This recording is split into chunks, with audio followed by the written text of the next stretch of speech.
Hey, hello and welcome. My name is Miss Tina. You are watching Squaziland, the occasional dose of my reviews, reactions, and opinions.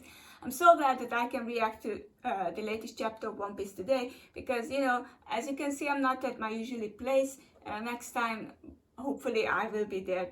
But then, until then, I have to stay here. So that's that. I hope that everything is all right with you and fine with you. I'm doing okay. I actually had some nice trip and some nice entertainment in the past few weeks, and now finally One Piece is back. All I know about the chapter is the chapter's title, which is, I think, Continental Fragments, if I'm not mistaken, and I'm sure that you are here to watch my reaction to it. So I think it's about time that I actually dive into the chapter, which is chapter 1115, Continental Fragments. It sounds so exciting. I love this stuff. Last time, we left off with some pretty heavy stuff by Vegapunk, and I hope that this will continue. And I hope that everything loads just fine on the internet, because today I have some sort of slow internet. So here we go. Continental Fragments, and I can see Yamato already, and she's smiling, and we can see, of course, other characters too. I'll read the thing for us. Onichild Yamato and the Holy Inari Shrine Pilgrimage Volume 5, getting a bento from Hiyori and Otoko. And they are both doing fine, and it's nice to see them. It's nice to see that they are actually eating, and of course they are eating onigiri, which is a reference to Zoro, which makes perfect sense, right? Zoro, everywhere you go, you get some friends or lady friends, if you know what I mean. Okay, then let's move on to the, okay, sorry. I thought that I had to go the other way around. Oh, and we start off in Wano? Okay, that's new. The flower capital, Wano. And we can see, of course, the flag of the Straw Hats. It's hard to believe this foreign transmission is reaching us. Yes, because they, in some sort of way, they opened up, but not in every way. We found the snail in the castle among Orochi's possessions. Okay, now, you may be wondering how he came to be known as a pirate. Yes, we do. Okay, so, you were a pirate, Joy Boy, and, Momo is like, yeah, I know about the stuff, just like Luffy. And Kinemon like, you know him, my lord? Okay, it's nice to see other characters as well. Shinobu, and of course, the ninja girl too. What was her name? I forgot. Toko, yeah, Toko was the other one, and the other one, I already forgot. Shame on me, really. Okay, a JSL in G4 Naval Base. Who are you? Are you kid impersonators? Oh my god. Joy Boy, who cares? I bet you could easily beat him, right, Captain Kid? Duh, the man's already dead. Okay, this is silly, I love this stuff. That's our Captain. The only thing bigger than his confidence is his belly. Yeah, I'm clearly a million times tougher than this Joy Boy. It's Joy Boy, boss. Joy Toy, sorry. Okay. I think they are the same. Yeah, they are the same guys who impersonated Luffy, right? I recognize the guy who, I think, who was Sanji, but I'm not sure. But these are impersonators, and I love them. Okay, this is really silly. Okay, and the navy is ready, and of course Vegapunk continues. Do bear in mind, I only have access to a handful of poneglyphs, but their combined narrative clearly chronicles an unbelievable history about the Great War in the distant past. We can see Akkad Island, we can see the old warships, the battleships around there. During that period, Joy Boy faced an enemy, the organization now known as the World Government. Wait, isn't that us? Yes, that's you. Well, he did say he was a pirate. I mean, yeah. Okay, Vegapunk. And of course, Luffy and the giants are escaping. They try to escape from the island, and the story continues. Back then, they were merely the allied powers, a temporary coalition consisting of 20 separate kingdoms. Okay, and yeah, of course, the transponder snails are being killed off one by one. I'm sure that they will reach by the time we would get something juicy out of all this stuff. But correct me if I'm wrong, and please do so. I really want that. Okay, it can be assumed that an alliance was the only feasible way to oppose the formidable faction to which Joy Boy belonged. Okay, and we can see Joy Boy, and okay, we can see the silhouette of Joy Boy, very similar to Luffy. It doesn't look like a giant, and we can see some crowns, probably kings, I guess. And I can already see Zoro and Zunisha as well. Okay, where was I? Okay, I'm afraid that the cause of this conflict still eludes me, so I do not presume to judge the morality of the combatants. I can, however, say that this war was a clash of two opposing ideologies. I mentioned earlier that Joy Boy was born into a fantastical civilization, and we can see Zunisha thinking back. One so advanced that it is hard to believe it existed over 900 years ago. Okay, and even on Zo, people are listening to this, okay? I really like the fact that we actually go around the world where Luffy and Co were at during our stories. The weapons that existed during this century-long struggle are far beyond our modern science. And they are like, this is amazing. Yeah, and of course, Carrot as the new king or queen. What's that peanut-headed fool saying?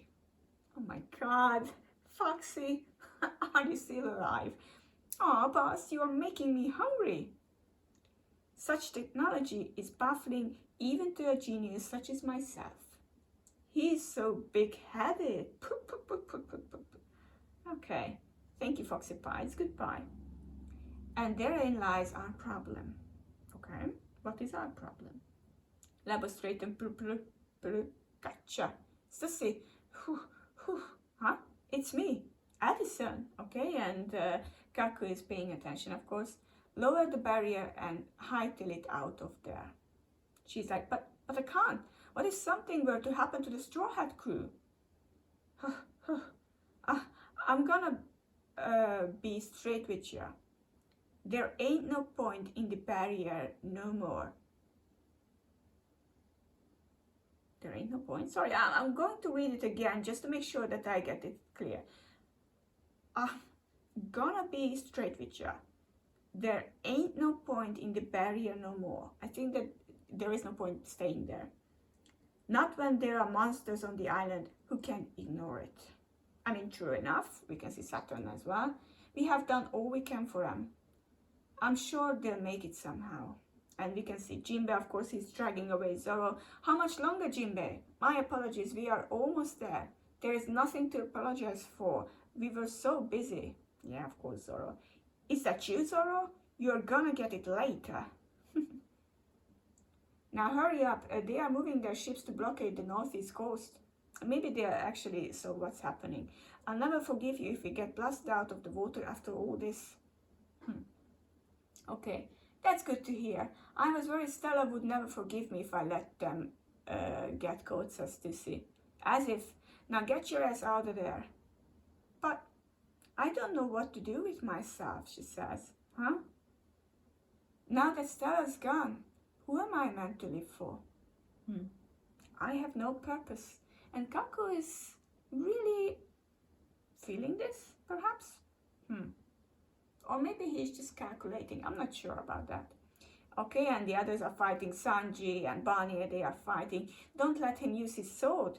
This Jesus can cut anything. Sense the living voices. Bonnie, and he's fighting against Bonnie, of course. And Bonnie, get down. Frankie's trying to have giant Bonnie. Yes, it's a giant Bonnie for sure. And she's like, yeah. Okay, and she's small now. And the head of the ship is cut down, of the giant ship. So it's really like formidable for Nasjoro, that is. I can't maintain this total future for very long, says Bonnie. The Void Century ended with Joy Boy's defeat. And we can see both the Iron Giant and we can see Zunisha as well. How much do you intend to say, Vegapunk? He's leaving? Yes, he's leaving. But Oh my God, now that's a panel. Wow.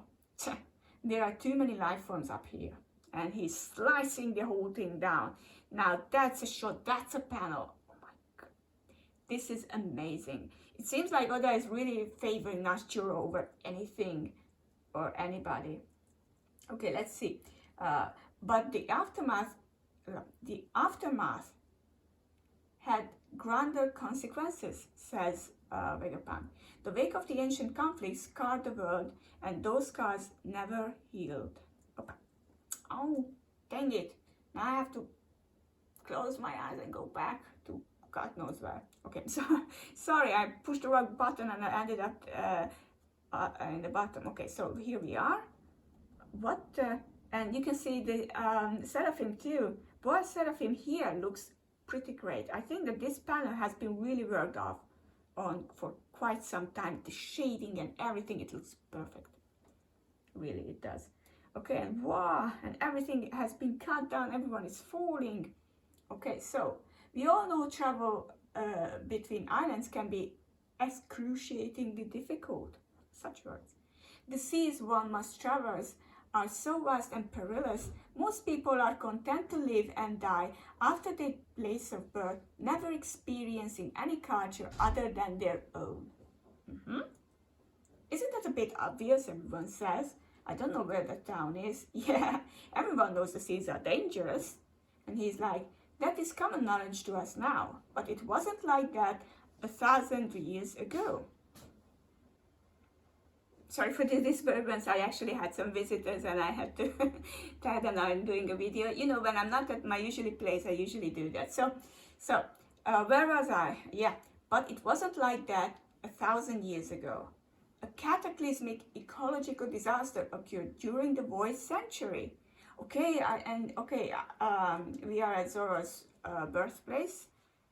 And the ancient world was swallowed by the ocean. Yeah, as we knew already.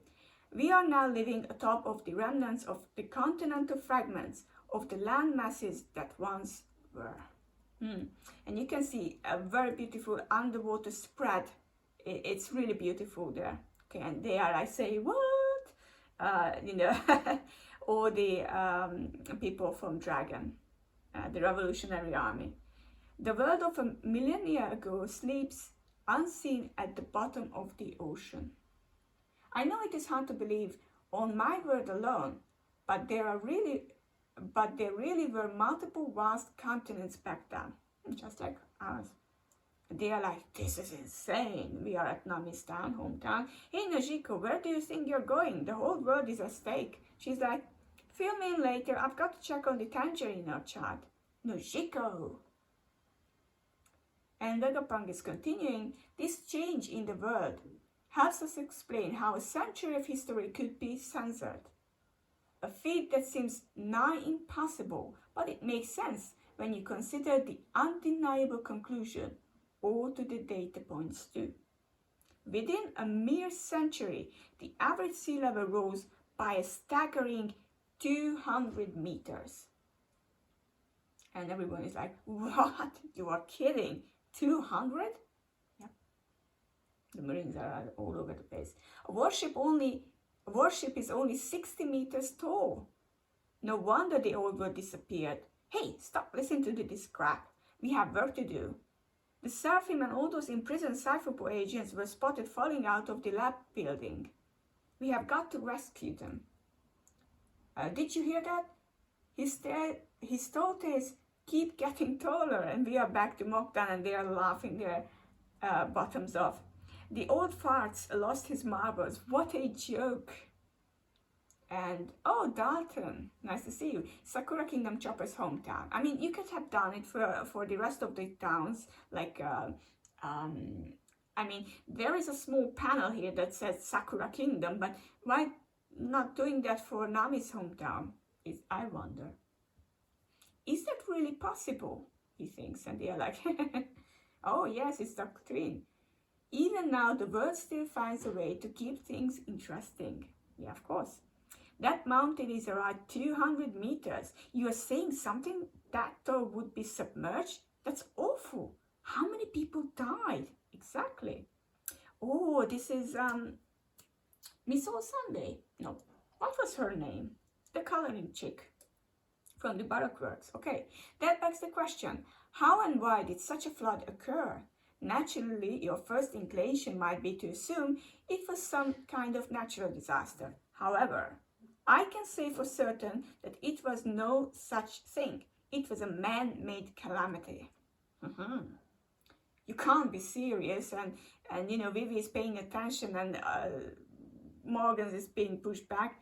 If this catastrophe was brought about by natural means, there would be records denoting earlier warning signs several centuries earlier. It was a severe world-altering event after all. But all my research into meteorology, geology, ecology, and atmospheric science confirmed that there was no such natural building up. Okay, there you go, Vegapunk. It is impossible for such a drastic change to happen spontaneously within the span of a mere 100 years. Meaning the cause lies elsewhere. My suspicions were confirmed a few days ago when I analyzed the world's current sea levels. This will be hard to accept, but that disaster 800 years ago, and you can see almost all the faces of the 5 elder stars, was caused by an ancient weapons technology capable of sinking the world. And he's looking very serious. And that very same firepower evidently still exists, just waiting to be used again. In other words, that great war which ravaged the world during the Void Century is still ongoing. And we can see Emu there, and he's like, The genius sheds light on a forgotten history. And this is the end of the chapter.